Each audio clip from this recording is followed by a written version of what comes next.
একদিকে শুভেন্দু অধিকারীর road show, অন্যদিকে তৃণমূলের বিক্ষোভ। দুই কর্মসূচি ঘিরে বুধবার বারুইপুর যখন উত্তপ্ত, তখন এদিনই কলকাতা হাইকোর্ট থেকে তমলুকে মিছিলের অনুমতি পেল বিজেপি। বৃহস্পতিবার তমলুকে রাজবাড়ী ময়দান থেকে হাসপাতাল মোড় পর্যন্ত শর্ত সাপেক্ষে বিজেপিকে মিছিলের অনুমতি দিলেন কলকাতা হাইকোর্টের মাননীয় বিচারপতি তীর্থঙ্কর ঘোষ। স্থানীয় সূত্রে খবর, দোলের দিন তমলুকে দুই গোষ্ঠীর মধ্যে সংঘর্ষে বেশ কয়েকজন আহত হন। বৃহস্পতিবার তমলুকে প্রতিবাদ মিছিলের ডাক দেয় বিজেপি, তবে তাদের দাবি পুলিশ সেই মিছিলে অনুমতি দেয়নি। এরপরই কর্মসূচির অনুমতি চেয়ে কলকাতা হাইকোর্টের দ্বারস্থ হয় তারা। বুধবার মাননীয় বিচারপতি তীর্থঙ্কর ঘোষের এজলাসে ওঠে মামলা। অ্যাডভোকেট জেনারেল কিশোর দত্ত বলেন, যে জায়গায় অশান্তির প্রতিবাদে এই মিছিল হচ্ছে সেখানে 15ই মার্চ শুভেন্দু অধিকারী গিয়েছিলেন। হামলার অভিযোগে এফআইআর করে কয়েকজনকে গ্রেফতারও করা হয়েছে। বিজেপির মিছিলের প্রস্তাবিত রুটে মসজিদ আছে, প্রশাসনিক ভবন আছে, আদালত আছে, সাধারণ মানুষের অসুবিধে হবে। তখন মাননীয় বিচারপতি তীর্থঙ্কর ঘোষ বলেন, আমি যখন আর অ্যাভিনিউ দিয়ে যাই তখন দেখতে পাই যে কারা কারা নিয়মিত অনুমতি পাচ্ছে। রাজ্য সরকারের তরফে সওয়াল করা হয়, বিকেল 3টায় কেন, সন্ধ্যে 7টায় মিছিল করুন, সকাল 9টায় করুন।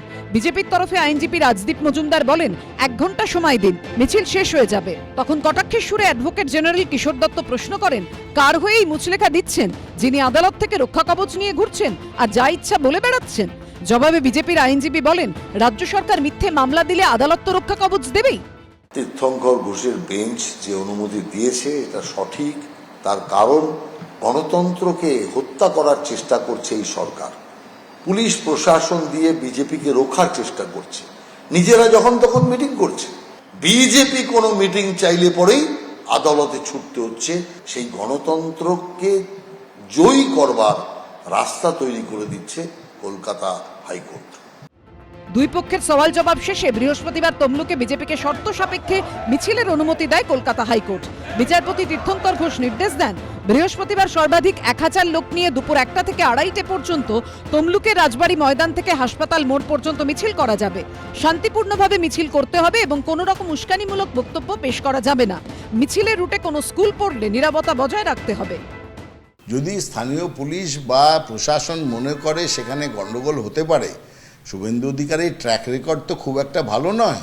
সবসময় হুঙ্কার, সবসময় হিংসার কথা।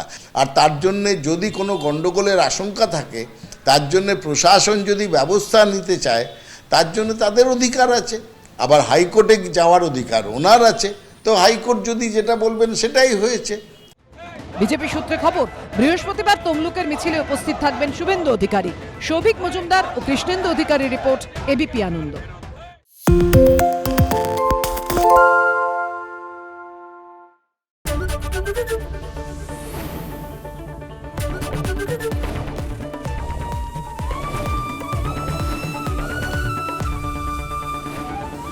এবিপি আনন্দ, এগিয়ে থাকে, এগিয়ে রাখে।